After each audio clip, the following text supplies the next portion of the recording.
good morning, afternoon, or whatever fits the best for you. I'm so glad you're back. Thank you so much. Or if you're new here, thank you for joining. But today we're gonna check out Space Marine Creation / Recruitment, your guide on becoming an Astartes Warhammer 40k lore. So this is my first time watching 𝗦cie𝗰𝗶𝗹𝘀 video, and I'm excited. I've heard that he's really good, and I've heard that this video is really good. We have watched all factions explained part 1 and part 2, all the legions by 𝗦cie, so, or like the Space Marine legions. So I'm thinking like this is a good next step. How are they created? Let's just start and then we'll talk more. We'll talk more later.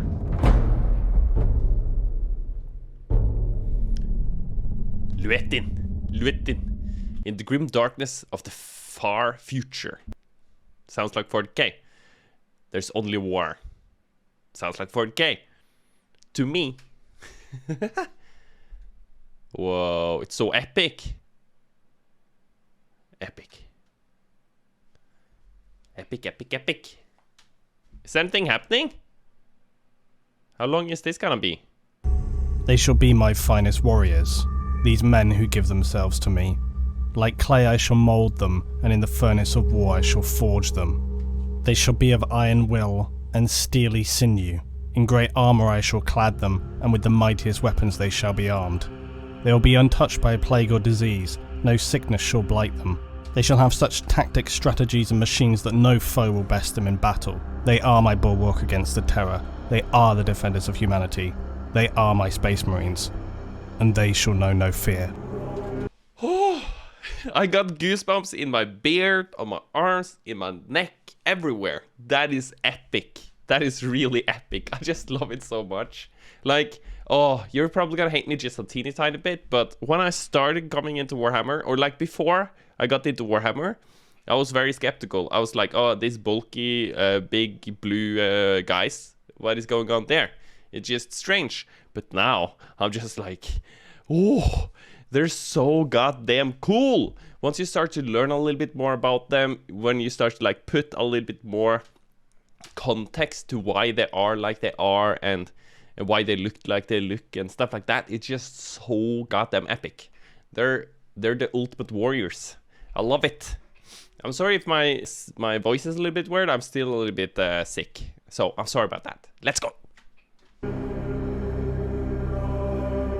Epic. Epic.com. Space Marines are humanity's most elite fighting force.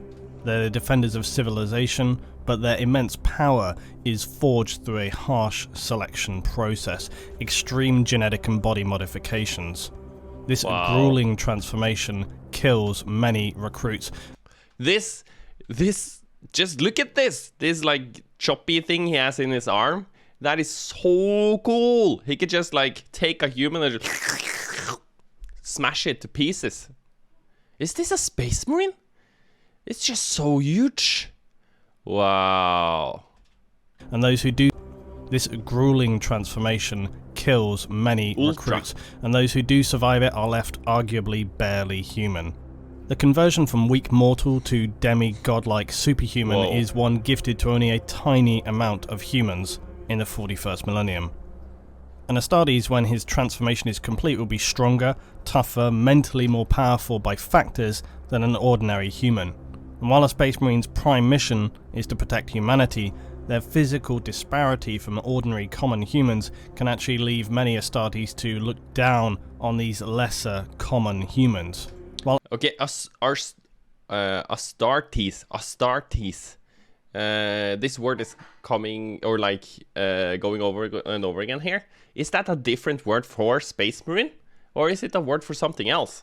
Because he's like kind of saying like Astartes can look down on the normal humans. So what is Astartes? Oh my god, sorry for the questions, guys. Sorry.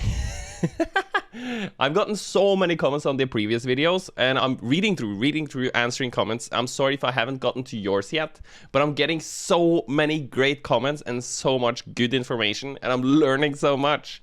But there's still so much to learn. I feel it. while others will feel a renewed sense of dedication to protect Wow. those who can barely protect themselves. It's important to remember This that is Space epic. Marines are the defenders of humanity and not the rulers of it. Humans, for better or worse, have been the leaders of the Imperium of Man until recently with the return of Primarch 𝗦cie𝗰𝗶𝗹𝘀.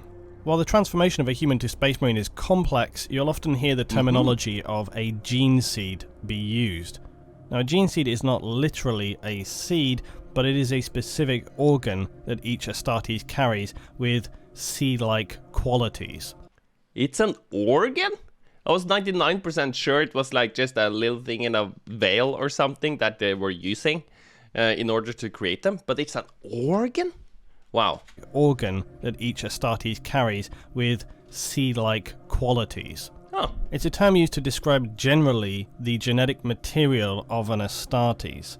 It's more accurately the cells and DNA required to engineer a human into an Astartes. Oh. The gene seed, more specifically though, refers to the Space Marines' progenoid glands, and the clue is in the name there when you think of progeny. I was thinking more about the glands, man. If you Google it, you're probably gonna understand what it is, but don't Google it, okay? Maybe it's not the same in English as it is in Norwegian. But yeah, okay. Progenoid glands, and the clue is in the name there when you think of progeny. These organs in a Space Marine respond to the other genetic implants they have and replicate DNA. Essentially, they are, in a manner of speaking, an asexual form of reproduction, which is why when a Space Marine is fatally wounded on a battlefield, an apothecary will fight to recover his gene seed. It's also why, yes, Space Marines do not require heterosexual reproduction. 5 years from implantation, a Space Marine's neck progeny glands can be harvested, but the chest glands won't be harvested up until 10 years. Space Marines essentially depend on themselves to produce new Marines for the chapter. Lastly, in this general sphere of discussion, to answer a very commonly discussed topic, are Space Marines actually castrated? And then, how do they excrete waste? Well, I can't actually recall anywhere in written law this being noted, so if anybody has a specific point of reference, please do link it. But my speculation, based on a few things that I've kind of looked at, is that pretty much the canon opinion is that Space Marines have no sexual drive. However, when it I don't really have the impression that they give a shit about having sex and stuff like that. They're more on point. They're just like, we want to fight, kill, protect, murder, all of those things. We just want to do more of that all the time, okay? We don't have time for anything else. Love, what is that? Sex, what is that? It kind of makes sense though. They are battle machines, right? But in human form. Maybe I'm butchering everything here, but I'm just going from my gut feeling here. But maybe they're neutered, castrated. Could be. Okay, we gotta wait for the loading. The canon opinion is that Space Marines have no sexual drive. However, when it comes to excretion, it's true that their armor is also an environment suit that would cycle and process their own waste, much like a still suit in the Dune universe. Ah, yeah. So if they poo and pee, that is the point here, right? If they poo and pee, it's just like, it's going through the suit, man. It's being done. It's being fixed. Maybe they have like a hole in the suit where it's like, boop, out goes a capsule. Or something. I don't know. They probably don't have to think about those things when they're fighting. It's not like, oh shit, just wait, just hold on a second. I need to go and poo. I think that has never been said by a Space Marine ever. Cycle and process their own waste, much like a still suit in the Dune universe. Also, Space Marines do not live in their armor, although they may wear it for extended periods of time. It can be removed. It's entirely possible that their That is news to me. I thought like, now you're a Space Marine, you're in that forever. You're in the armor forever. Your only mission is to be a battle machine. But they can live outside of the suit. Isn't it like super connected with like the roots or like the cords and everything? Just like super intertwined with your body. But I guess it can't be removed. And that is fine for me. It's just news. For extended periods of time, it can be removed. It's entirely possible that their external genitals are removed and they have implants to take care of waste, but I've got nothing to see that it points towards this. So it's an unknown, but it's not something that's critically really important in the scheme of things. It's equally possible that it's just seen as an organ as with everything else and they just leave it all be. Yeah. Astartes. Now before we look further into how a Space Marine is forged in the 41st millennium, let's remind ourselves how they were created over history. Now the first form of Space Marine was originally created by the Emperor during the unification wars of the late 30th millennium. Earth at this time was a barren wasteland of scavengers and barbaric warring tribes after civilization had imploded as a result of the Age of Strife. Earth, being cut off from its supply routes in the warp, cannibalized itself and fell into total anarchy. After the Emperor... Okay, if I understand it correctly, I just need to like recoup here, or not recoup, but like re-say a couple of things here, just to try and get it in my brain. Before I say that, it is very different to watch Lutin? Is it Lutin? I probably, yeah, Lutin. A Lutin video contra a Bricky video, like they have like very different styles. This is like very story and very like still pictures, a lot of good information, like coming in like I'm gonna say like a little bit of a slower pace. And the Bricky video is just like he has pants on that are different, and he has like a ton of different graphics coming pretty much all the time. So I'm like, pfft, and he's joking a lot. So it's like very, very, very, very, very different. And I hope you guys enjoy this. I am enjoying it. It's not that I'm not enjoying it. It's just that now I'm more like calm and focused.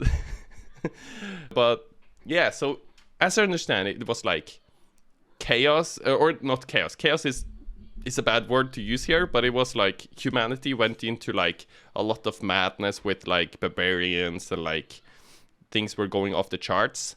And then, oh, what did he say? Was it the Emperor came in, got control over things, and then the warp and chaos just like imploded or exploded or something, and that became a thing. I need to recover, hear this. A barren form of Space Marine was originally created by the Emperor during the unification wars of the late 30th millennium. Unification wars, yeah. Earth at this time was a barren wasteland of scavengers and Okay, it was Earth that was a wasteland of like scavengers and barbarians and stuff like that, okay? Barbaric warring tribes after civilization had imploded as a result of the Age of Strife. The Age of Strife. I don't know what the Age of Strife is, but it's probably an age of like, we're having a really shitty time. Being cut off from its supply routes in the warp, cannibalized itself and fell into total anarchy. After the Emperor originally created techno-barbarians, a crude adapted form of super soldier, he would form them later. So the Emperor created his own army. Like he just like, screw this, I'm gonna take control. And he created his own army. Into the Thunder Warriors. These warriors were brutal, powerful, and most importantly, highly unstable. The Emperor knew that he wouldn't be able to work with these soldiers forged in the fires of anarchy beyond the unification of Earth's warring tribes. And so he secretly constructed his genetic facilities in a fortress deep below vast mountain ranges on Earth. Wow! Okay, so he had an army before the Space Marines, and they were like super unstable and crazy. Here, he would, with some few remaining gene rights, create his Primarchs using his own genetic material as a template. Hell yeah. Then subsequently, the very first of the new breed of warriors, the Space Marines, or Astartes. Wow. But what are the Thunder... Okay, the Space Marines, or Astartes. So Astartes is a different word for Space Marine. I'm guessing based on what he said. Warriors. Imperial records state that the Thunder Warriors were nearly all wiped out during a particularly bloody battle at the end of the Unification Wars on Mount Ararat. Conveniently, the new Legiones Astartes were created readily to replace them. Now, records from this time are understandably fragmented, but described eyewitness accounts from the few Thunder Warriors to survive this battle, like Arcturnus, stated that it was in fact the Emperor himself who massacred the Thunder Warriors. Whoa, he did it himself?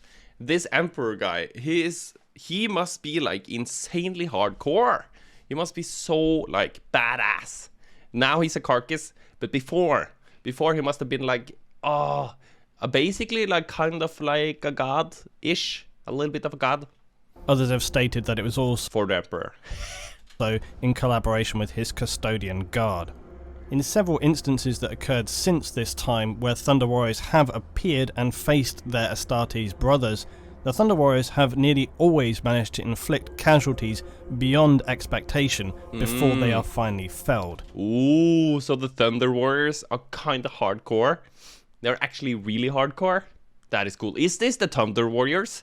So they're more human than the Space Marines, I would say. Like, I feel like the Space Marines, they're like enhanced humans, like super enhanced humans. These seems like, if this is these warriors, Chaos Warriors, no, Thunder Warriors, then they're more like pimped humans. This gives some indication of how powerful they were as warriors, and why the Emperor felt they were perhaps too dangerous, given their power and psychological instability, to function as a disciplined fighting and defensive force for the new Imperium. Regardless, this whole situation is a dark and little spoken of episode for the Emperor of Man. Vocalizing these events would no doubt have some Inquisition or Ecclesiarchy on their way to you very promptly. Yeah, it's like, if you kill off your own army, then you are a bit of a dick, you know? I do understand that they were unstable and he couldn't work with them, kind of. But it's still like a little bit messed up, you know? It would decrease morale a little bit, probably. Whoa, this image is real cool. The Thunder Warriors killed in the Battle of Mount Ararat, the new Space Marines, the Legiones Astartes, would come to the fore. Unlike their Thunder Warrior forebears, they would undergo rigorous mental training as well as physical and genetic modifications. This would give them immense physical traits, as well as being near unbreakable with their mental conditioning. Cool. The new Marines were... Yeah, the first wave of like warriors were a test. But these Space Marines, they're the result. Initially segregated into 20 legions. This separation was not for simple organizational purposes. Each legion was imbued with genetic traits from their Primarch, and as such, this impacted their character and behavior. To ensure unity, the Emperor designated them to stay together in their legions to reduce friction and ensure cohesion of the Astartes brothers. Through recruiting and conquest of human colonies as the Imperium expanded, so did the Astartes legions. What had begun as a handful of Marines swelled to tens of thousands during the Crusades. This would lead later to heavy damage caused during the heresy after the Primarchs hold... Ooh, yeah. They expanded to become very many, and then when the heresy thing happened, so a lot of people fighting. Crusades. This would lead later to heavy damage caused during the heresy after the Primarchs holding such immense power, being the sole commanders of each Space Marine legion. Wow. After that period of chaotic incursion, 𝗦cie𝗰𝗋, Primarch of the Ultramarines, would draft the Codex Astartes, and the remaining loyalist Primarchs would, after much consideration, agree at best that the Space Marine legions be split into chapters. This was to ensure no Space Marine legion could wield the sheer weight of power they... So it used to be like one guy at the top, one Primarch, or like all of the Primarchs, but the Primarchs had their own like legion under, and they controlled all of their like all of the people under them, right? That is how I understand it. But then they had a codex where they agreed, okay, we're gonna split it into multiple like sub levels here, but aren't like the Primarch at top still like in charge of each chapter, like indirectly, or like in charge of the generals or whatever? And they can still like probably wield a lot of power, right? Or how does that work? Is the Primarch kind of like disconnected now, and then each chapter just does whatever they want to do? So many questions. I'm so sorry, but it's interesting. They had during the Crusades and subsequent heresy. This was known as the Second Founding. Each of these chapters would take a permanent homeworld or fortress monastery in the Imperium. That is very cool. So each chapter is taking their own place in the universe, basically, and they're split around. Wow. But that must mean it's also a lot less effective compared to like before. If they before could just like have this armada of like insane amounts of like space marines just flooding places. Now it's gonna be a little bit more like a little bit here and a little bit there. But maybe the empire has become so large now that it's okay, because it's so like vast. You can't just have like one troop. You have to have like a 100,000 troops on 1 million different planets, I guess. This is just so big. It's so difficult to like think, you know? It's too it's too vast, man. The Codex Astartes states that each chapter will be 1,000 battle brothers in number and manage its own recruitment. A specific development in the creation of a space marine was discovered after the Horus Heresy: weaknesses in the gene seed. Now, as I previously explained, the gene seed is the core biological component in the creation of a space marine. During the Heresy, space marines were created on a massive scale, and as with any biological replication process, if you do this on a large scale, then mutations and errors can occur in this DNA replication.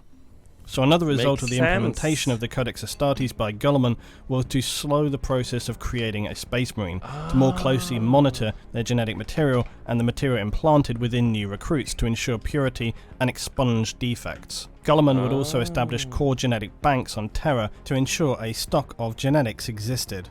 These pure sources would provide new material for the foundings of Astartes chapters and also prevent any further contamination. That is very cool, and it makes sense. It makes sense. If you do it like too many times. I was gonna do like a little joke here. Like if there's like too much incest, you know, it's gonna be issues. And I feel like that is what happened here. But it didn't really happen, but it kinda happened. And now people are gonna be mad, but it is a funny joke, okay? It's more relatable, I think, or something. I don't know. I'm gonna let that one be there, and we're gonna go forward. Recruitment. As previously described, each chapter is responsible for its own replenishment. It chooses where and how to locate potential space marine candidates. Many will recruit solely from their own homeworld, but others will reach out to hive worlds of the Imperium to locate powerful and resilient fighters. Wait, I am hearing this word hive world so many times, but I'm still not really understanding what a hive world is. Is it like part of like a big network of worlds, or like planets with like humans? Is that a hive world? God damn. When I hear the word hive, I'm thinking like the bugs, right? There's just there's hives of bugs. But I don't know.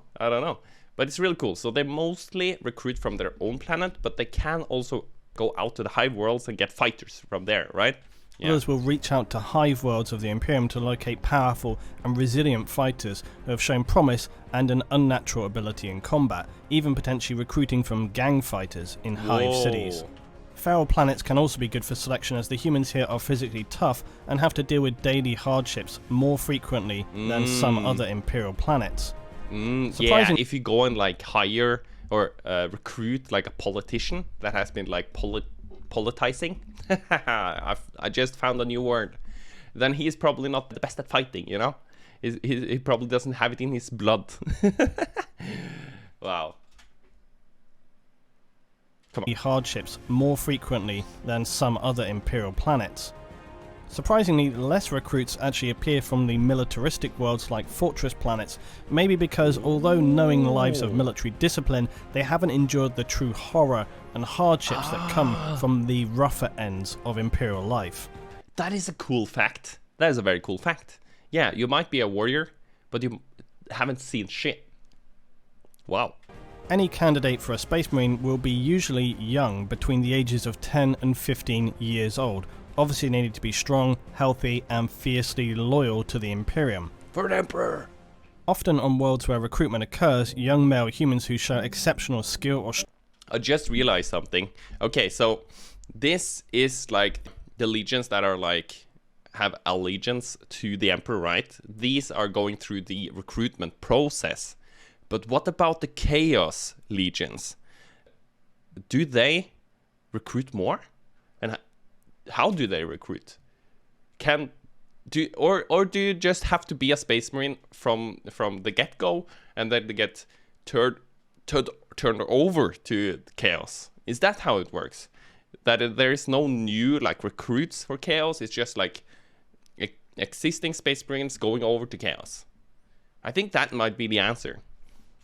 Strength are pushed hard to give them the best chance of potential recruitment. Candidates can occasionally be as old as 20, but the full effect of their biological conversions may not be as effective or complete. Standard trials for Space Marine recruitment often involve combat, endurance, perhaps hunting of some extremely dangerous indigenous animal, and for the few who survive the tasks set by the Astartes who are there to supervise, the rewards are beyond estimation. It's difficult to describe just how revered Space Marines are to ordinary citizens of the Imperium. While they wouldn't be directly worshipped, they are certainly individuals with godlike reverence and awe.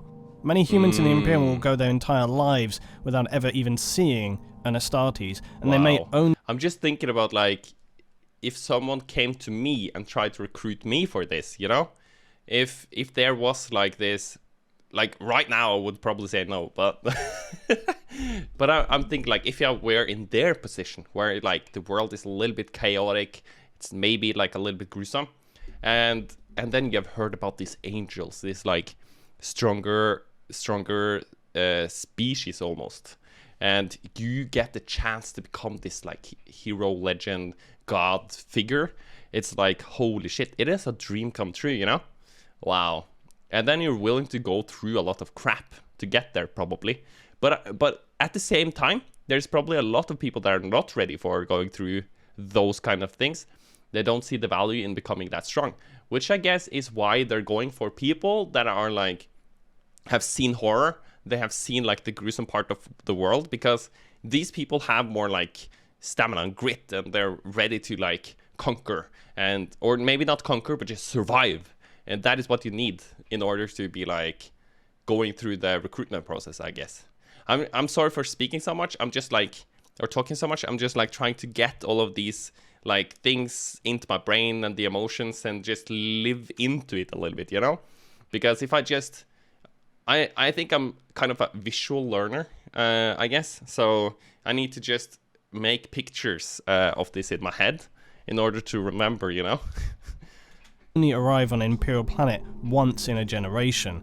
On some worlds, they are even somewhat mythical. So for a family on an Imperial world to have their son chosen for Space Marine recruitment and candidacy would be an honour beyond imagination. But from some perspectives, bittersweet, in as all likelihood they may never see them again once they have been accepted, and in very high possibility will probably die in later processes. Yeah, that kind of sucks. And also, like, it's not like, hey mom, I'm back. I've become a Space Marine. Do you have the cookies ready? I want to eat some cookies. And you look like this. It's like, it's not gonna happen. You're gonna break the chair, and also maybe break Ma. Maybe Ma is gonna be broken, man, just by my presence. It's wild. You are like, goodbye, mom. I'm gonna go and become a demigod. See you later. Wow. And in very high possibility will probably die in later processes. But it's nonetheless the highest honour to serve the Emperor and the Imperium in this way, and would no doubt lead to adulation, even possible... Oh, I didn't think about that, but yeah, it's also like the cult-like religion kind of situation going on, where you're like, so like, for the Emperor, and it's almost like being chosen by God. If you like compare to like our religions, like if Jesus were like walking around or sitting on a throne or something, and it's like, you're gonna get this, you get the chance to become one of his disciples, and like everyone in the world were like extreme Christians, then it would be a great honor. So I'm just, yeah, I can see that, because then it's even easier to recruit someone if it's like religious fanatics kind of a thing going on. It's like a super duper thing. Special treatment for families after the fact. Ordinary citizens understand that to be accepted for the conversion to the Astartes, the Emperor's chosen warriors, is nothing short of becoming a demigod. Then again, you could just as easily have been recruited from a hive world full of daily extreme violence, and your gang was just forcibly made to participate in the trials, and you were simply the only one left alive at the end. Oh, so the gang worlds, or like the hive worlds with the gangs, it's not like, hey, do you want to participate? It's more like, we're gonna kidnap you and put you through all of this shit, and then you're just gonna reform if you survive, okay? You're gonna be one of us. Shouldn't they like have a lot of bitterness afterwards? But they probably have some tricks up their sleeves, probably. And your gang was just forcibly made to participate in the trials, and you were simply the only one left alive at the end. So that's your flip side of the coin. Pray you never seek acceptance to the Grey Knights. I'll cover that later. Despite all the physical and mental requirements for candidacy, another element is spiritual purity. In the 41st millennium, Imperial society is heavily religious, worshipping the God Emperor, and most importantly, decrying the ruinous powers of chaos.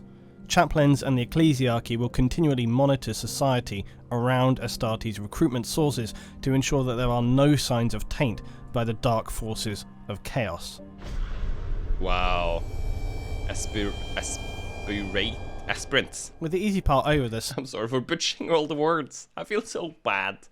And I'm sorry for talking so much. I can see that we have already been like recording for 30 minutes. And we're 13 minutes into the video. So I need to shut more up and we need to look more at the video. I'm so sorry. Selected candidates, now known as aspirants, will begin the ritual process of becoming a Space Marine. This may be a formal process of reciting scripture, or it could involve further trials. These could take place on the homeworld or result in immediate departure for the aspirant. Each chapter has their own private and guarded initiations. Some of these can be heavily traumatic and are usually significantly harder tests designed to break those who show even the smallest cracks of weakness. These trials for the young aspirants may even include ritual slaughter, scarification, even amputation and bloodletting. It's all designed to prove their commitment, loyalty and unwavering faith in the Astartes chapter. Unsurprisingly, some aspirants do not pass this phase of testing, physically or mentally. Aspirants will continue periods of testing and examination as well as actual live combat during their period as a recruit for the Space Marine chapter. And some of these trials may be cleverly disguised as coming-of-age rituals, other celebrations some more combat-based, although will be observed... some of the tests are like, no, dude, this is for coming into the gang. Oh no, it's just because it's X, Y, and Z. It's not, they disguise it. Ooh, sneaky. And it's probably really brutal. Amputations? Aye. Carefully by senior members of the chapter and chaplains who will be assessing key traits and behaviours, looking for candidates who fulfill their exacting requirements. Some of these aspirants from Feral worlds or even other worlds may not be truly aware of what Space Marines are, and this innocence may in some way protect them from making overthought errors that cost them later. Still, some chapters actually take little interest in these early stages and will only actually become involved later once aspirants have been further thinned down. The whole process is a physical and psychological minefield. Some challenges could be unachievable, while others the simple act of survival is enough to merit approval to sometimes they're giving them a challenge that is not possible to complete, and they're just testing, just looking, how are you gonna handle this? Wow, this is so cool. Like, I understand that they need to go through all of this in order to become these extreme, like, demigods, and the situations they're gonna be in later might be even worse than what they're going through here. But this is just taking, like, regular human marines on this planet. Their training is like nothing compared to this. It's wild, and their training is pretty hardcore. So, wow. But they're not, like, taking away limbs and just doing those things. Wow. Progress to the next stage. All the tests put to Space Marine aspirants are designed to test every element of their being to the limit and expose any weaknesses that are present, as well as learn about how they handle and make judgments on situations they are presented with. While the recruitment age for these aspirants is undoubtedly young, it's worth remembering that the nightmare environment of the 41st millennium is undoubtedly very harsh, and so growing up and becoming an adult quickly is something which many learn to do, and so their age shouldn't necessarily dictate your judgment of them based on our current period in time. Wait. Did you see that picture? Take your judgment. Does this person not have their lower body? That is just fucked up. It's just like, oh, I'm gonna carry you to your safety, girl, and... Oh, shit, I forgot your legs. Whew. But yeah, it makes sense. Like, being like young here, it's not being young in like our world. Like here, it's not like TikTok and Snapchat all day. Here, it's more like, oh, we need to kill this guy to get food or something, I guess. Something wild, something insane. Like, the neighbor just got raped, and it's just insane. An insane world. Here's the chaos demon for you. Ooh. Judgment of them based on our current period in time. Standard Astartes trials for these young recruits can include knowledge of self. Astartes look at recruits' mental strength equally to the physical. The horrors they will face in their lives as a space marine, despite later conditioning, require the strongest character in a recruit to be successful and worthy. They may use a chapter librarian to impose psychic horror. This looks insane. It's so hard to like listen to what he's saying when it's graphics like this. Look at this guy. He has this box and like all of these like things. He's carrying his sword in a cool way. Oh my god. They're all just looking insanely cool. What the hell is this in the background? Oh, I didn't see that immediately. Whoa. Ay. Horrors on a recruit to see if they survive the nightmares they're forced to witness. He may be forced to take drugs and face the worst parts of his own psyche. The stress and trauma of this trial can often physically affect their bodies as well, so in many ways this becomes the ultimate test for recruits. Completion of this trial will undoubtedly fundamentally alter the young recruit forever. Some chapters, like the Imperial Fists, consider this kind of mental testing especially important, but do so by exposing their recruits to literal physical pain, and we use devices like the subtly titled pain glove. These hook into the nervous system of the recruit and inflict horrific pain, but also maintain their consciousness well past what a normal individual could handle.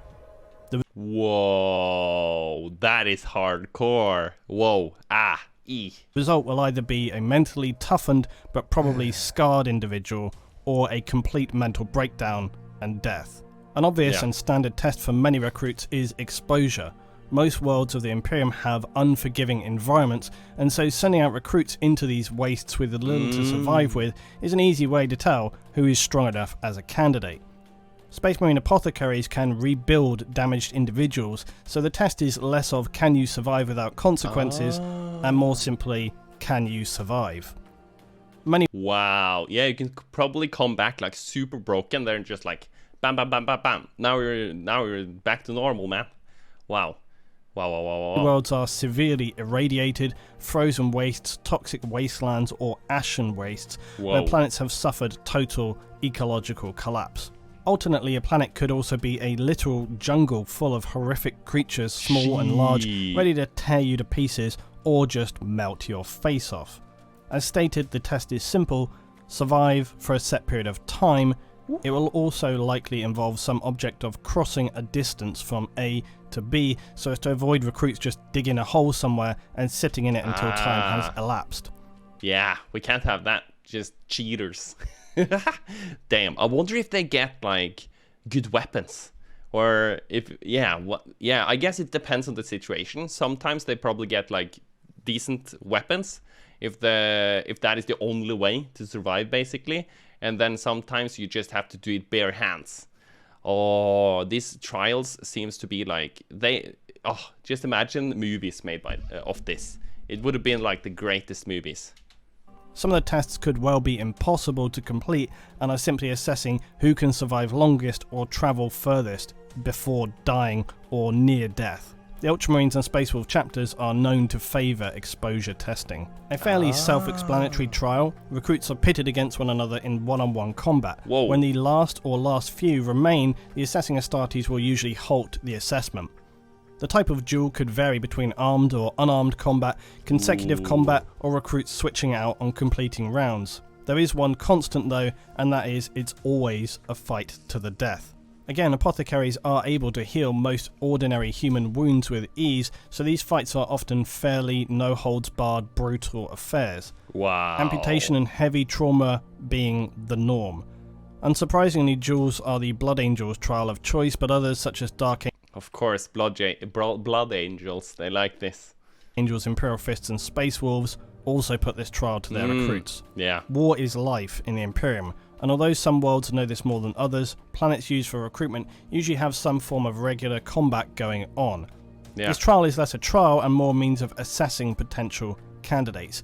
Astartes may have observed headhunting particularly strong champions, or they may watch them from orbit, observing infighting between tribes on Imperial Feral worlds. Ooh. In this trial, recruits are tasked to head out into their homeworld and slay a beast for causing chaos or harm to their world.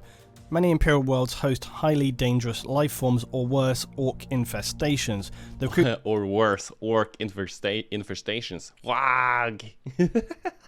Damn. Must go out alone, or sometimes in small groups, and return with their captured hunt, often alive. With these group hunts though, the nasty twist is that there can only be one successful recruit, so they could turn on each other, break off alone to achieve or steal victory.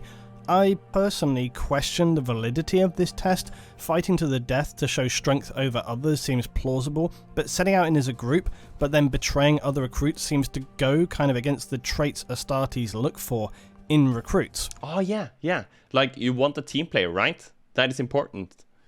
So this goes against that. I can see that. I can also see that this is gonna cause some drama. Or like this is a drama causer. That people are not agreeing on the lore. Woo. Anyway, on returning home, they'll be required to slay their successful hunt in a ritual in front of their community before being led successfully away in the throes of glory. Whoa, so you have to put on a show? I feel like it's almost like American Idol or something. You're in front of your tribe here, and you have to murder your captured creature in a cool way, probably, just to like show them. You're the boss. Lastly, the quite vague challenge trial. And this is exactly what it is, some form of probably unsurmountable challenge. This could be to attempt to fight a full-blown Space Marine in combat. What? That must be almost impossible. And what the hell is this? Is this one of the recruits? It's just so I was just seeing like in my brain, I was seeing like someone that was already pretty big and strong and ready for a fight, but this seems like probably a pretty strong person, but like no food, no water, no nothing or something. An impossible task, you might imagine, but usually remember this is the 41st millennium and bizarre occurrences are abound. While the thought of a child fighting a Space Marine seems insane, remember the task is usually to see how they approach it, not necessarily their success. Yeah, back to the impossible challenge.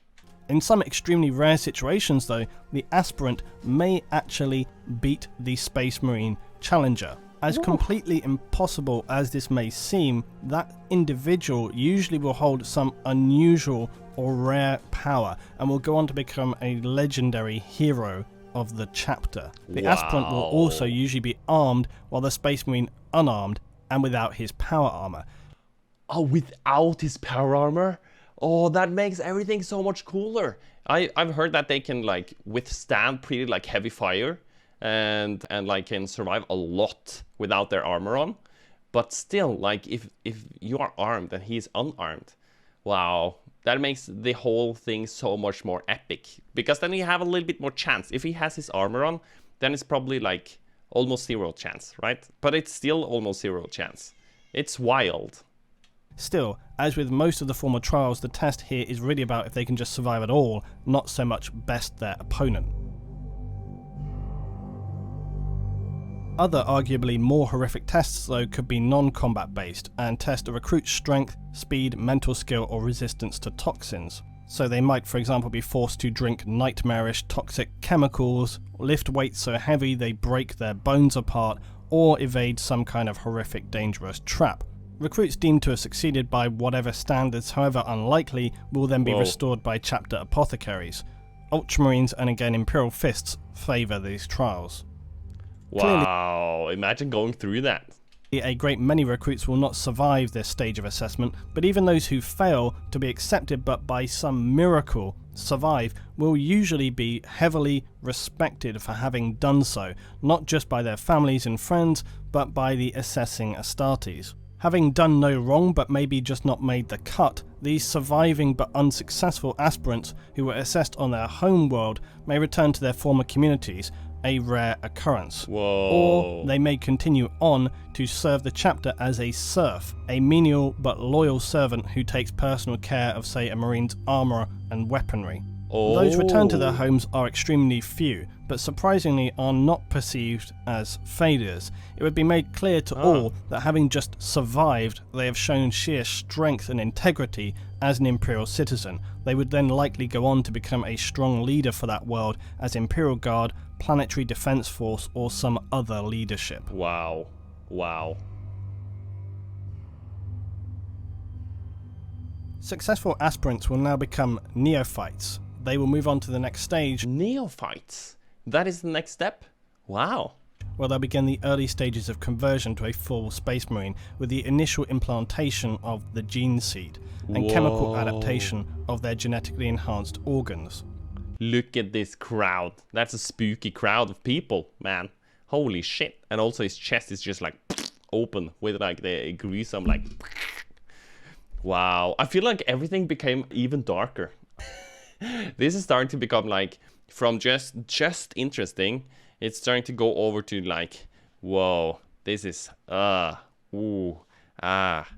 it's very interesting still though, but not in a light, humorous way, more like a dark way. This could mean immediate departure with a Space Marine brother to the next phase, or it may be that they are allowed to celebrate in their home community before departure. A very huge moral boost for the Imperial community there, and also to help reinforce Imperial values and loyalty. To be able to say they have so many agendas at once, wow. Your community gained a successful Astartes recruit is no small thing, and statues, paintings, songs and stories will be told for many years, if not generations to come. Neophytes will be expected to engage in training for combat as well as other mental training, as well as following chapter lore.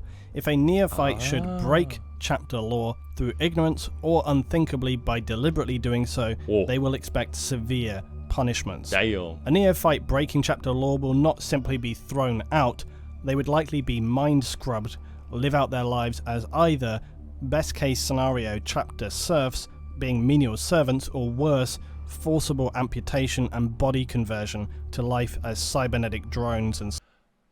Damn, so you can become like just a drone that just use your brain for something? Slaves as servitors. Successful neophytes immediately will begin conditioning to be implanted with their gene seeds and relevant genetic enhancements. Space Marines must be male because the gene seed is only compatible with male hormones and genetics. So no, you won't see female Space Marines. That is not a The neophytes also need to be tested for compatibility. I'm always kind of surprised that this doesn't happen before the recruitment trials, but anyway. So yeah, that is a little bit crazy. We went through all of this, but nope, you're not a fit. Damn. They're tested for compatibility otherwise, as with organ transplants. Rejection would be fatal for the neophyte. Even with this testing, it can still happen later down the line. They will then further have their mental strength checked before implantation of the gene seed begins, to ensure that they are in no way compromised by the forces of chaos. Oh, yeah, it's all, you also have to think about the chaos. We don't want him to like, want him more, him to be converted into chaos. Whoa, initiates. If all these criteria are approved, the neophyte recruit will now become a Space Marine scout, or in some cases a full Space Marine initiate. They will live isolated in the Space Marine Chapter's Fortress Monastery on the homeworld, save for any approved missions. Oh. The individual will be tutored on battle methods, tactics, psycho-conditioning, values, and the history of his chapter.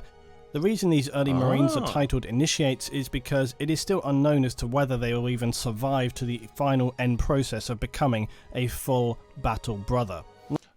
So they keep them kind of safe in this stage. This stage is it's the change stage and the learning stage of like other things. 19 organs grown from the chapter gene seed will be implanted to the Neophyte Initiate. Some are transplants and others are grown in the trainee Marine's body. The gene seed will also adapt and change and grow the individual's body to become the giant size of a Space Marine, towering over ordinary mortal humans. Wow. Much of the body chemistry will be fundamentally reworked during this time, and the gene seed contains genetically engineered viral machines which rebuild the body to the template created by the Emperor. Any implant has a potential to fail, and this rejection will automatically end and probably kill the Initiate. As if the odds weren't stacked against them already, this further thins down the number who survive to the end of this arduous process. In brief, the 19 implanted or grown organs to become a full Space Marine are as follows. First, a secondary heart to increase blood. That is very many. Very many. Blood supply and capacity. It can also pump steroids and extra adrenaline for battle situations. The os modular or iron heart. This strengthens and grows the skeleton of a Space Marine so that his bones will contain a ceramic-based mineral which is added to an Initiate's diet. After a few years, the Space Marine skeleton will be exponentially stronger than a normal human. The ribcage will have become fused to a solid bone plate, providing extra protection for internal organs. The biscopia is implanted within the chest cavity, and this increases skeletal muscular development, essentially muscle density. The hemastamen assists in carrying oxygen and nutrients more efficiently throughout the blood. It also assists in regulating the second and third implants. The Larraman's organ is also placed in the chest and manufactures synthetic Larraman cells. These serve like ordinary human blood platelets, but faster and more efficient. When a Space Marine is wounded, they form fully healed scar tissue in seconds, preventing hemorrhaging. This ability can make Space Marines appear invincible as they take wound after wound. Anything other than the most catastrophic of injuries is going to leave them still standing. Wow, that is very hardcore.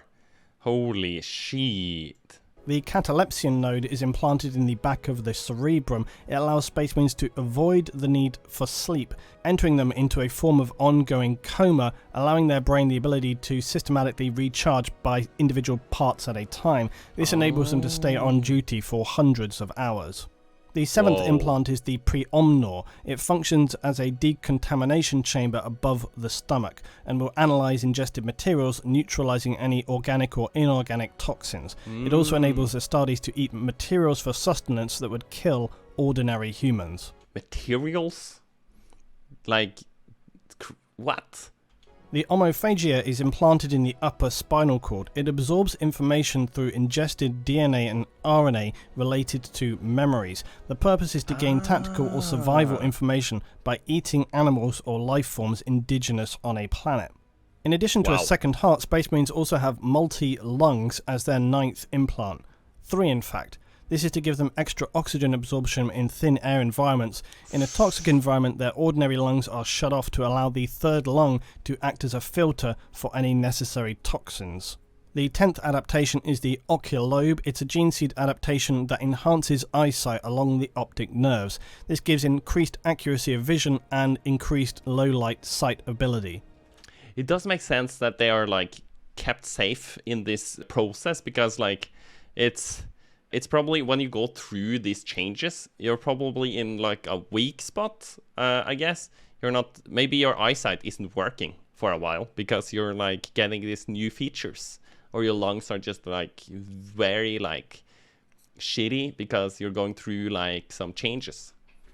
Lyman's ear is not simply better for more accurate hearing, it enables Marines to resist ordinary human dizziness and for them to be able to filter out white noise and sonic attacks. The Sasan membrane allows a Space Marine to enter a state of suspended animation. This can enable mortally wounded Marines to survive until help or an apothecary's arrival. This hibernation period has been known to be able to last for anything as long as half a century. Melanochrome alters the pigments in the skin cells, allowing an Astartes to shield himself from dangerous radiation and heat. Different levels of this in effect can cause physical differences between chapters, such as the very pale skin of the Blood Angels or the darker skin of the Salamanders. The 𝗦icic kidney filters blood to further remove toxins that have been ingested in combination with the 7th organ. It is best not to think of this though like an ordinary kidney, as this organ functions to assist in removing toxins before they have passed through any normal process of absorption. Otherwise it wouldn't be very useful. It also helps to regulate the advanced circulatory system and other organs. Ah, okay. So they have like 2 things that are good for toxins and stuff like that, as I understand it. The neuroglottis in the mouth allows a Marine to biochemically analyse things by taste or smell, or determine if something is poisonous or safe. Despite their advanced organs, this could still be very useful for a variety of purposes, and it can also enable them to track targets, much like a canine. I guess they could also like, I'm gonna test this for you, just give me a second. Okay, you would die if you eat this. It's kind of nice to know if you are like working with some humans or something. The mucranoid is implanted in the nervous system and, if activated through an external treatment, will cause the Astartes skin to secrete a waxy substance. This will cocoon them to protect them in situations of extended suspended animation, even the vacuum of space or other temperature extremes. Even in the vacuum of space? That is wild. The 𝗦cie gland consists of 2 glands implanted in the mouth. These allow the Astartes to use their saliva as a corrosive acid when consciously activated. Whoa. This could enable them to corrode bars if they were held captive or remove doors from their hinges. It also can assist them in eating difficult to break down substances. Wow. Some Marine chapters have found that this organ no longer functions or has become less effective over time. Whoa, that is the thing? But you can just spit on something and it will just eat through it with acid? That is wild. The progenoid glands, or the gene seeds, are the critical organs of a space marine. They're implanted into the neck and chest cavity and serve as reproductive glands to allow their DNA to be collected upon death and safeguard the continuity of their chapter. Apothecaries of a space marine chapter will cultivate germ cells from the progenoid glands to create the 19 organs of a space marine, or some of them, because some are grown within the space marine themselves. The final organ is the black carapace, otherwise called the interface. This material is implanted under the skin of the chest with the now shell-like ribcage. Fibred bundles then grow inward and interlink with the Space Marine's nervous system. Whoa. Points for these bundles are pre-cut by apothecaries and form neural connection points. The function of these are to allow a Space Marine to interface with the heavy power armor, or as some would have you believe, the armor's machine spirit. These connections enables faster reaction and maneuverability. Without this, Space Marines would lumber around very much encumbered by the heavy armor they wear. Wow. I guess the suit doesn't like need to be like asked for things almost. The suit can almost like react to what the human is like feeling and doing, I guess. Whoa. It's worth remembering that this whole process probably sounds heavily traumatic, but consider that it ideally happens on the young neophyte or initiates between the ages of about 10 to 12 years old and should be then completed by age 18. Many are going to suffer critical or multiple organ failure during the process. The penalty, or arguably mercy for this, is usually euthanasia, although conversion to a servitor for the chapter is sometimes an option depending on chapters and their needs. Wow. Again, for those families who never see their sons again, in some cases it's probably for the best. All they need to know is he's serving the Imperium. Yeah, if the son did something wrong and turns into like this, or if it did everything right, he still could become like Now, more recently, since the involvement of Belisarius Call of the Mechanicum, Primaris Marines are a new breed of superhuman Astartes. Primaris Marines. Under instruction from Roboute Guilliman, Primaris Astartes are only created from the gene seeds of loyalist Primarchs. They contain 3 additional organs, and their gene seed is considerably more genetically stable. Wow. Guilliman had instructed Call to develop these new organs with the goal of creating the Primaris. And their additional organs are the sinew coils. This enables the sinew of a Primaris Astartes to be durametallic, contracting with immense force, gifting them extreme strength and his body further resilience. This increased strength will literally enable them to crush the skulls of their enemies with bare hands. Whoa, that is hardcore. The magnifact, and this small lobe is inserted to the brain cortex.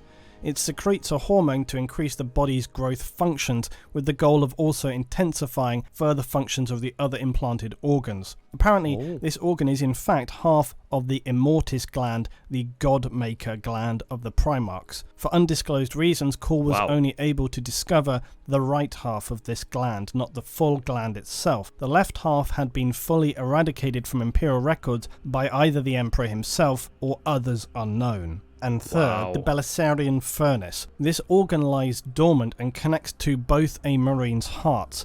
In times of immense physical stresses, it expels chemicals simulating combat stimulants, increasing the regrowth of tissue, bone and muscle. This is a short-term use organ and requires time to recharge after using it. Even more hardcore though. Now, if this incredibly harrowing physical conversion is successful, the Neophyte or Initiate will have completed the arguably most challenging part of his transformation. However, during these changes, they will still be undergoing some of the most challenging training and assessment regimes humanity had ever known. Psychological and physical conditioning, subconscious therapy, and endless live battle training sessions. Their senses and mental abilities far exceed ordinary humans by the end of this process. Their mental toughness is beyond measure, and an Astartes will essentially ignore pain and environmental conditions. An Astartes will assault enemies who, to simply look upon, would make an ordinary human suffer a complete mental break. Many, through endless conditioning, will develop photographic memories. Much of this round-the-clock therapy will also neutralize any latent character flaws and create stable, highly single-minded warriors. This endless mental and physical indoctrination will also teach and reinforce high respect for authority and to expertly carry out orders. With that said, it's important to remember that Space Marines are not mindless drones or clones. They are individuals, and while always following the rule of command, if a situation warrants it, they are entirely capable of disobeying orders if they believe it to be ultimately necessary. The consequences for this, though, could be, and usually are, potentially highly severe. At the end of this process, the few successful young children who were pitted against one another and survived the ordeals to reach this point will be welcomed as successful young initiates, becoming full Space Marine battle brothers, Imperial Astartes, the greatest warriors in the galaxy. Astartes' aging, though, does seem somewhat random, with some living even as long as 10,000 years. But given the fractured and strange nature of time in the 41st millennium, it can be really hard to put accurate expectancies on this, and many Marines who are not killed may reach at least half a century in age. It's no exaggeration to state that on successfully becoming an The living long, that is because you're Space Marine, right? It's not, or in the world of like 40k, is it normal to live long anyway? Maybe they have some solutions for like life. Astartes, these men would be far from what you would recognize as human. Their extended lives and nearly unbreakable bodies are truly no prize. Their lives from this point on are spent in the sole act of defending humanity and the Imperium of Man. Accepting that their lives will be lost in battle at some point in the future, probably in horrific circumstances, they'll never see anyone they had ever known in their lives again. Families, friends will die far before they even begin to think of such things. Space Marines are the protectors. Humanity in the 41st millennium stands on a precipice.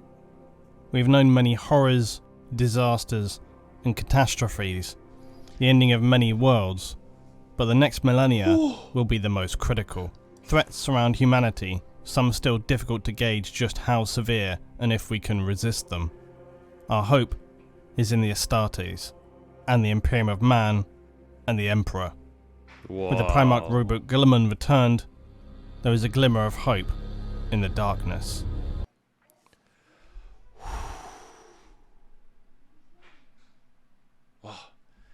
Man never changes, so war never changes. Whoa.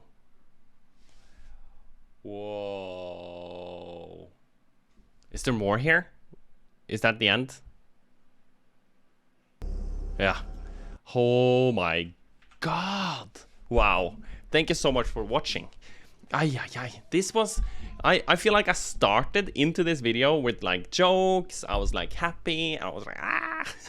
But then it just got so heavy, so insane that I got, you know, different mind space, man. And now I'm like, I'm not sure if I'm like, am I depressed or am I like excited? I'm for sure like interested and excited. Those feelings are there. Oh, it's just so much, and it's so gruesome. Wow. I don't know what to say. This was an experience for me, and I respect the Space Marines even more now after all of this. I have heard in the comments that they went through a lot. They had a lot of different like organs. They were epic, but the horrific dark side of becoming a Space Marine, I didn't get a full picture of that.